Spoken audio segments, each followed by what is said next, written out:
Hello students, कैसे हैं आप लोग। उम्मीद करती हूँ आप सब बहुत अच्छे होंगे और अपनी पढ़ाई पे पूरा ध्यान दे रहे होंगे। बच्चों, आज हम पढ़ेंगे हिंदी व्याकरण का पाठ 22 मौखिक अभिव्यक्ति। आदिकाल में भाषा का मौखिक रूप चलन में था। वह भी मुख्यतः हाथों के इशारों, भाव भंगिमाओं व चित्रों में ही सीमित था। कालांतर में सभ्यता के साथ साथ भाषा का लिखित रूप विकसित हुआ। यद्यपि पठन पाठन में भाषा के लिखित रूप को अधिक महत्व दिया जाता है, तथापि यदि भाषा का मौखिक रूप सशक्त नहीं है तो भाषा पर पकड़ मजबूत नहीं होती है। बहुत पढ़ा लिखा व्यक्ति भी यदि अपनी बात प्रभावशाली ढंग से नहीं कर सकता और दूसरे की कही बात को सुनकर उचित प्रतिक्रिया व्यक्त नहीं कर सकता, तो उसकी योग्यता पर प्रश्न चिन्ह खड़ा हो जाता है। आज के समय में जब हर परीक्षा में, नौकरी में साक्षात्कार अनिवार्य है, वाचन में दक्षता अनिवार्य है, पहले की अपेक्षा आज का जीवन अधिक बहिर्मुखी है। इसीलिए अनेक ऐसे अवसर आते हैं जब मौखिक दक्षता की परख होती है। जो विचार या भाव मन में उठ रहे हों, उन्हें उचित शब्दावली में धारा प्रवाह बोलकर व्यक्त करना मौखिक अभिव्यक्ति कहलाती है। मौखिक अभिव्यक्ति के दो पक्ष होते हैं, श्रवण और वाचन अथवा अर्थात सुनना और बोलना। सुनना या श्रवण, सुनने का अर्थ है दूसरे की कही बात, वार्तालाप, कथोपकथन, वाद विवाद, भाषा, कविता पाठ आदि को सुनकर समझना। श्रवण कौशल मौखिक अभिव्यक्ति का महत्वपूर्ण अंग है। भाषा पर अच्छा अधिकार होने के बावजूद अगर किसी की बात सुनकर उचित प्रतिक्रिया तब तक नहीं व्यक्त कर सकते जब तक हम उस बात या वर्णित सामग्री का अर्थ ग्रहण नहीं कर लेते या उसकी अभिव्यक्ति के ढंग को नहीं जान लेते। सुनकर अर्थ ग्रहण करने की योग्यता विकसित करने के लिए अभ्यास की अपेक्षा होती है। कक्षा में अध्यापक अध्यापिकाओं द्वारा दिए गए निर्देश, प्रार्थना स्थल पर आयोजित किया गया समाचार वाचन, भाषा, आकाशवाणी पर प्रसारित होने वाले नाटक, कहानी, समाचार और वार्तालाप, विद्यालय में आयोजित वाद विवाद या कविता पाठ आदि के संबंध में प्रश्न पूछकर श्रवण कौशल का सतत मूल्यांकन और विकास किया जा सकता है। श्रवण कौशल के विकास व अभ्यास के लिए टेप की हुई सामग्री काफी सहायक हो सकती है। श्रवण कौशल को विकसित करने के लिए कुछ विशेष प्रयास हैं, जैसे विषय को गहराई से समझ लें और उस पर भली भांति विचार करें। दूसरा, अपनी प्रस्तुति के ढंग को सुनिश्चित कर लें। तीसरा, विशेष भाव पर बल देने के लिए किसी पंक्ति या पंक्तियों को दोहराएं। भाषा को सरल व सहज रखें, बनावटी ना बनाएं। प्रामाणिकता के साथ रोचकता का भी ध्यान रखें, झूठी सच्ची बातों व नीरस विवेचन ना करें, यानी बोरिंग तरीके से ना बोलें। पूरे आत्मविश्वास के साथ कहें, पूरे कॉन्फिडेंस के साथ आपको अपनी बात को कहना है। अभ्यास करें, पहले परिचर्चा का अभ्यास करें, यानी डिस्कशन का। किसी सामूहिक व सामाजिक महत्व के विषय पर चर्चा करना परिचर्चा कहलाता है। इसमें जिस विषय पर चर्चा की जाती है उस क्षेत्र से जुड़े विशेषज्ञों को चर्चा करने के लिए आमंत्रित किया जाता है। रेडियो में इसे वार्ता के रूप में प्रस्तुत किया जाता है। एक व्यक्ति परिचर्चा का संचालन करता है। संचालन विषय की रूपरेखा को बताते हुए वक्ताओं से उनके विचार प्रकट करने का अनुरोध करता है। इस विषय को बीच बीच में समेटता भी चलता है और अंत में सभी विद्वानों के विचारों के सार को संक्षेप में प्रस्तुत करता है। इस परिचर्चा का हमारा विषय है ऑनलाइन पठन पाठन का विद्यार्थियों पर अच्छा व बुरा प्रभाव। इस विषय पर कक्षा में परिचर्चा करें और अध्यापक और अध्यापिका परिचर्चा का संचालन करेंगे। दूसरा अभ्यास हमें करना है वाद विवाद का। वाद विवाद कीजिए, यानी डिबेट कीजिए। पूर्व निर्धारित विषय के पक्ष या विपक्ष में अपने तर्क देना वाद विवाद कहलाता है। विद्यालय में वाद विवाद प्रतियोगिता आयोजित कर विद्यार्थियों को इस कौशल के लिए प्रशिक्षित किया जाता है। वाद विवाद और भाषण अलग अलग अभिव्यक्तियां हैं। वाद विवाद के विषय में एक ही पक्ष पर अपने तर्क प्रस्तुत करने होते हैं और विपक्ष के तर्कों को प्रभावशाली ढंग से उत्तर देना होता है।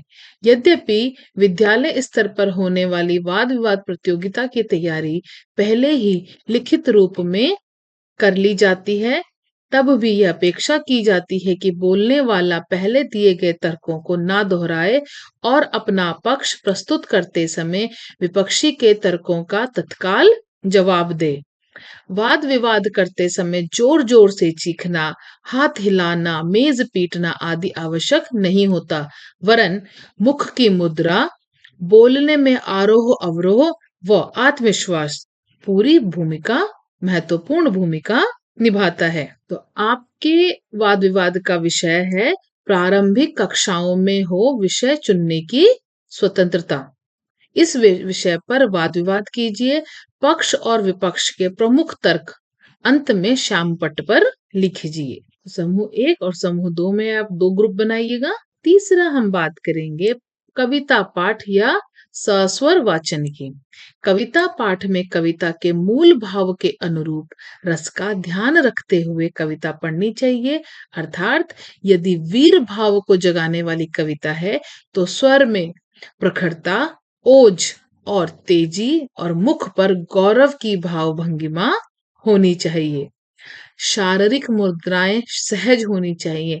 अनावश्यक हाथों को उठाना, लहराना या चीखना नहीं चाहिए। विषय है दी गई कविता के भाव समझते हुए कविता पाठ कीजिए।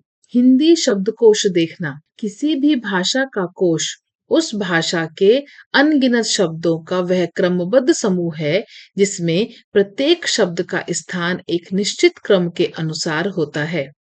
यदि इस क्रम को समझ लिया जाए तो कोई भी शब्द हम आसानी से ढूंढ सकते हैं। किसी शब्दकोश को उस भाषा की वर्णमाला के वर्णों के क्रम के आधार पर ही देखा जा सकता है। अतः वर्णमाला के ज्ञान के बिना उस भाषा के शब्दकोश के सही प्रयोग में हम विफल रहेंगे, यानी हम सफल नहीं हो पाएंगे। हिंदी शब्दकोश को कैसे देखते हैं, चलिए सीखते हैं। अंग्रेजी का शब्दकोश देखना सरल है क्योंकि उसमें केवल 26 वर्ण हैं। हिंदी कोश में से शब्द ढूंढने के लिए सबसे पहले वर्णमाला के क्रम को जानना आवश्यक है। शब्दकोश में वर्णों का क्रम इस प्रकार होता है। सबसे पहले स्वर आते हैं, तो स्वर में अनुस्वार, अनुनासिक और विग्रह ये सारे शब्द आएंगे। तो अंग, अह, आ, आ, इ, ई, उ, ओ, ऊ, ए, ए, ओ, औ। उसके बाद व्यंजन, तो क के बाद श, क्ष, ख, ग, घ, च, छ, ज, य, झ, य, ट, ठ, ड, ढ, ढ, ण, त, त्र, थ, द, ध, न, प, फ, ब, भ, म, य, र, ल, व, श, श्र, श, स और ह।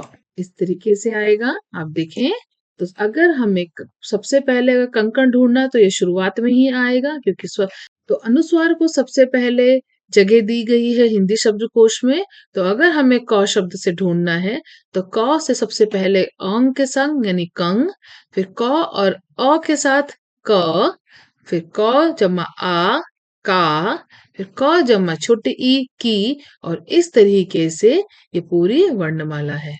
ध्यान रखने योग्य कुछ बातें हैं।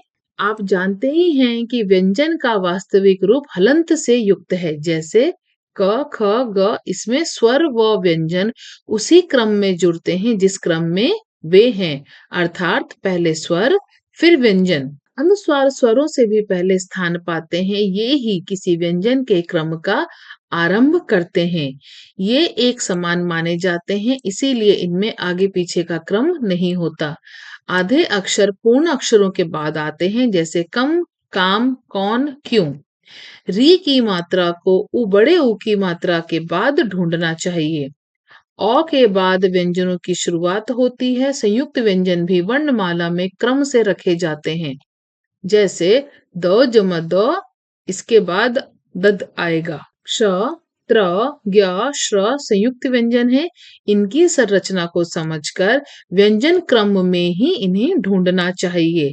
क्ष में क और श, त्र में त और र, ज्ञ में ज और य, श्र में श जमा र और श्री में श जमा री। क्र और क्री में अंतर क जमा र क्र, क जमा री क्री। ट्रू में ट जमा र से मिलकर बना है। ड़ और ढ की अलग से कोई जगह नहीं होती। ये ड और ढ के साथ मिले जुले रूप में प्रयोग होते हैं। इन व्यंजनों से कोई शब्द शुरू नहीं होता। ये शब्द के बीच या अंत में आते हैं। श्रोत शब्द में स, रो, त तीन अक्षर हैं, अतः इसे स से शुरू होने वाले शब्दों में ढूंढना चाहिए। ह्री में ह जमा री का योग है। कोश में शब्द कैसे ढूंढें? चलिए सीखते हैं। मान लीजिए आप कोश में से चरखा शब्द ढूंढना चाहते हैं। आपको पता है कि क, ख, ग, घ, ड़ के पश्चात च का क्रम आता है। कोश के हर पृष्ठ पर बाईं ओर कोने में एक शब्द छपा होता है। वह उस पृष्ठ का पहला शब्द होता है और दाईं ओर जो शब्द छपा होता है वह उस पृष्ठ का आखिरी शब्द होता है। अतः आप उन्हें देखते हुए च वर्ण पर पहुंचे। च सबसे पहले आता है। च, चा, चा, ची, ची, चु, चू, चू, चे, चे, चौ, चौ। उसके बाद वर्णमाला के वर्णों को ध्यान में रखते हुए र और फिर ख पर पहुंचे। यही क्रम सभी शब्दों को ढूंढने के लिए अपनाएं। उम्मीद करती हूँ आपको यह पाठ अच्छे से समझ में आया होगा और हिंदी शब्दकोश से शब्द कैसे ढूंढें यह आपने सीखा। धन्यवाद।